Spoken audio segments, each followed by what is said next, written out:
Та бүхэнд энэ өдрийн мэндийг хүргэе. Transparency International байгууллагаас жил болгон гаргадаг авилгын төсөөлийн индексээр Монгол улсын авилгын индексийг үзүүлж байгаа энэ үзүүлэлтийг өсгөх, байрыг урагшлуулах юм зорилго бүхэн ажлын хэсгийг байгуулсан өчигдөр ажлын хэсэг анхныхаа өдрийн хуралдааныг хийсэн. Ер нь бол 1995 оноос хойш авилгын төсөөлийн индекс нь олон улсад төрийн салбарын авилгын индексийн тэргүүлэгч үзүүлэлт гэж үзэж 1995 оноос хойш дэлхийн улс орнуудыг авилгын индексээр нь байр эзлүүлж өнөөдрийг хүрсэн байгаа. За ингэхдээ авилгын индексийг үзэхдээ 180 гаруй улс орны бүс нутгийн онцлог, тухайн улс орны онцлог зэргийг харгалзан үзэж 13 төрлийн хөндлөнгийн шинжээчд болон үнэлгээ өгдөг бизнесийн байгууллагын удирдлагуудаас авж байгаа асуумжид үндэслэж энэ Transparency International байгууллага авилгын индексийн үзүүлэлтийг гаргадаг байгаа. За Монгол улсын хувьд Берлин төвтэй Transparency International олон улсын байгууллагын авилгын индексийн үзүүлэлтээр өнгөрсөн онд 21 оны 1-р сард гаргасан дүн шинж дүгнэлтээр 111-р байрыг эзэлсэн байгаа. Өөрөөр хэлбэл 180 орноос. За өчигдөр бид хамгийн анхны ажлын хэсгийн хуралдаанаар ямар асуудлуудыг шийдсэн бэ гэхээр нэгдүгээрт 11 төв дээр иргэдээс төрийн алба агцтаас үзүүлж байгаа хүн цувтал чирэгдлийг бууруулах, авилга шан харамд нэгж байгаа талаарх энэ мэдээллүүдийг байнга авахар ийм шийдвэр гаргасан байгаа. За мөн удахгүй Mongolia сайт дээр тусад нь яг авилгын асуудалтай холбоотой цэс гаргахаар бас шийдвэрсэн байгаа. За төрийн байгууллага албан тушаалтны үйл ажиллагаанд үнэлэлт дүгнэлт өгөх ийм салбар ажлын хэсгүүд үйл ажиллагаагаа явуулна. Зарим байгууллагууд дээр ажлын байрны зураг авалтыг зохион байгуулна. Ажлын давхардал хийдлийг арилгах, за иргэдэд өгч байгаа төрийн үйлчилгээний хүн суртал чирэгдэл болгон дээр байгууллага төсвөрөөр үнэлт өгөх ийм ажлуудыг зохион байгуулна. За манай ажлын хэсгийн хамгийн гол тавьж байгаа зорилго бол авилгатай тэмцдэг төрийн байгууллагуудын ажлын уялдааг нэгтгэх. За иргэд олон түмнөөс төрийн байгууллагын үйл ажиллагаа чирэгдэл хүндрэл учруулж байгаа байдалд цаг тухай бүртэн үнэлэлт дүгнэлт өгөх, түүндээ үндэслэж тухайн байгууллагын удирдлага албан тушаалтнуудад хариуцлага тооцох, ажлаас чөлөөлөх. За зарим тохиолдолд энэ хүний хүчин зүйлээс шалтгаалж төрийн шийдвэр гаргаж байгаа процессыг үндсэндээ цахимжуулах, аппликейшн форм бүглэх замаар зөвшөөрөл лицензийн тогтолцоо ундаг ийм хэлбэрлүү шилжүүлэх ажлуудыг зохион байгуулна.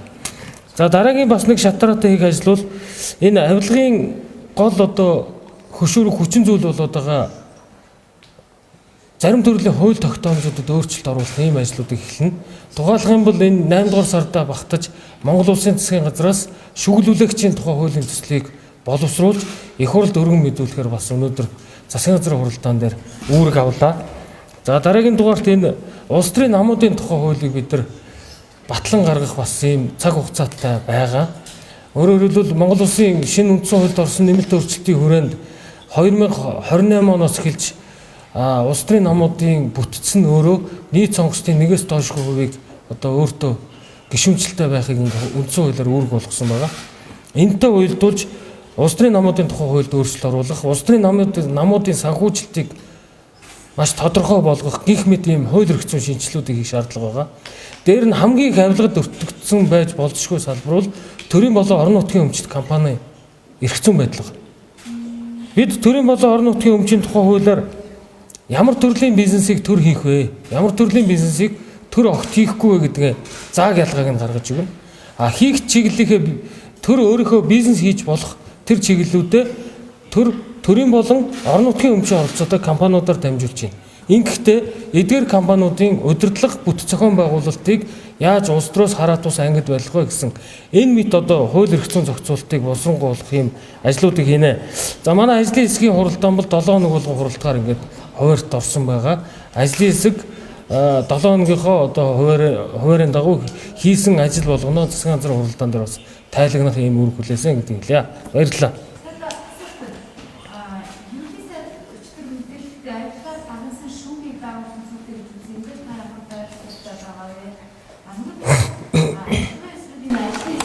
манай ажилтны тэмцэх газар за одоо юугаар ялгаатай вэ?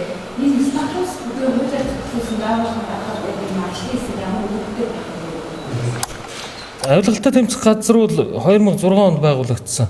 Энэ байгууллагын үндсэн чиглэл бол авилгын эсрэг одоо үндэсний хөтөлбөр авилгын эсрэг одоо манай улсын нэгдүгээр орсон олон улсын гэрээ конвенцийг хэрэгжүүлэх 3 дугаарт Монгол улсын эрүүгийн хуулийн тусгай ангийн 22 дугаар бүлэг заасан авилга албан тушаалын хэрэгт хэрэг бүртгэлт мөрдөн байцаалтын үйл ажиллагаа явуулах ийм одоо үндсэн чиглэлтэй байгууллага.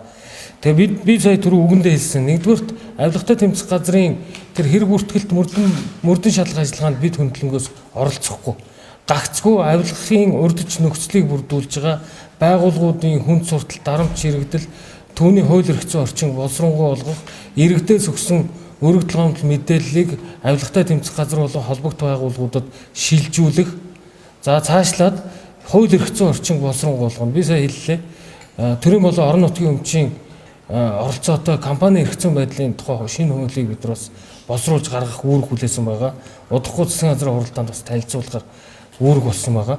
Өөрөөр хэлбэл бид төрийн байгууллагуудын хоорондын уялдааг нэгдүгээр яаж хангах юм? Хоёрдугаарт өнөөдөр 192 мянган төрийн албан агчийн ажлын чиглэлд давхардал хийдэл байна уугүй юу?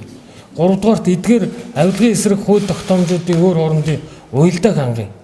Жишээ нь бид нар одоо сүүлийн хэдэн жил ярьлаа улс төрийн намуудын тухай хуулийг гаргана л гэдэг. Яг өнөөдөр улс төрийн намуудын тухай хууль дээр суугаад улс төрийн намууд ингэж санхүүжин, ингэж улсын төсвөөс санхүүжин, сонгуулийн зардлыг ингэж улсын төсвөөс хариуцсан хатуу гишүүнчлэгээ байх юм уу, байхгүй юм уу гэдэг энэ төр маш тодорхой болгох шаардлагууд байна. Тэгэхээр манай ажлын хэсгийн цар хүрээвэл нэлээд өргөн үрээтэй. Ерөнхий агуулгаар авилгын индексийг бууруулах. Өөрөөр хэлбэл одоо 111 тогтоол бид нар энийг одоо маш яралтай доош нь яаж буулгах вэ? Үүнд нөлөөлж байгаа хүчин зүйлүүд ямар байгаа? Дангаан за одоо авилгатай тэмцэх газрын ажил гэдэг утгаараа энэ зүйлийг бид орхиж болохгүй. Монгол улсын засгийн газрын үйл ажиллагааны хөтөлбөрт авилгатай тэмцэх одоо ажлыг эрчимжүүлнэ гэсэн байна. Тэгэхээр бид мөрийн хөтөлбөрийн энэ заалтыг хэрэгжүүлэх үүднээс ийм шинэ ажлын хэсэг байгуулагдж байгаа. Тэгээ иргэдэд зүгээр дашрам дурдж хэлэхэд авилгатай тэмцэх чиг үүрэгвэл бүх хүний оролцоотой л хийгддэг. Хөгжсөн улс орнуудын туршлага нь өөрөө тийм байдаг. Тэр ч утгаараа өнөөдөр 11 гэдэг одоо засгийн газрын үндсэн одоо утсан дээр иргэдээс төрийн хүнд суртал, чирэгдэл, авилга шан харамстай холбоотой бүх төрлийн мэдээллүүдийг цаг тухай бүрт нь авч боловсруулалт хийж эрүүгийн иргэн шинжтэйвэл авилгатай тэмцэх газар руу шилжүүлнэ. Сахилга хариуцлага төрийн албан агчийн ёс зүйтэй холбоотой асуудал байвал холбогд байгууллагууд нь шилжүүлэх. За үүнтэй зэрэгцээд бусад хууль тогтоомж бүтэц тогтолцоог шинжлэх ийм тодорхой ажлуудыг хийнэ. Тийм. Яг нь зүгээр Монгол улсын үндсэн хуулинд төрөлдсөн болон дагнасан шүүхийн эрх зүйн зохицуулалт бий. Өнөөдөр Монгол улс эрүүгийн болон иргэний захиргааны хэргийн гэсэн энэ хэрэг маргааныхаа төрөл чиглэлээр дагнан үйл ажиллагаагаа явуулж байгаа. Дагнасан шүүхийнхээ тогтолцоогоо хадгалж байгаа. Зүгээр цаашид бид нар нийгмийн даатгал, татварын гэх мэт ийм төрөлцсөн шүүхүүдийг байгуулах уугүй юу гэдэг бол бид бас нэлээд суурьтай судалгаа хийх ажил. Дөнгөж саяхан бид нар шүүхийн тухай хуулиа батлуулж авлаа. Энэ 10 сараас өмнө Монгол улсын үндсэн хуулийн цэцгийн их суудлын хуралдаанаар эцэлчих юм бол Монгол улсын шүүхийн тухай шинэ хууль одоо хүчин төгөлдөр үйлчж эхэлнэ. Энийний дараа засгийн газраас их хурлд өргөн мэдүүлэх нэг гол хууль бол шүүх байгуулах тухай хуулийг их хурлд өргөн мэдүүлэхээр тогтож байгаа. Зүгээр ерөнхий сайдын хэлж байгаа агуулга бол эрүүгийн иргэний шүүх дотроо 22 дугаар бүлгийг дагнан шийддэг шүүхийг тусдан шүүх дотроо өнөөгийнхөө цалин бүтэц орон тоондоо багтаагаад шийдүүл яасан бэ гэдэг ийм зүйлийг өөр хоорондоо ярилцсан. Энийг шүүхийн ерөнхий зөвлөл рүү засгийн газраас уламжлана гэсэн байр суурьтай байна. Баярлалаа.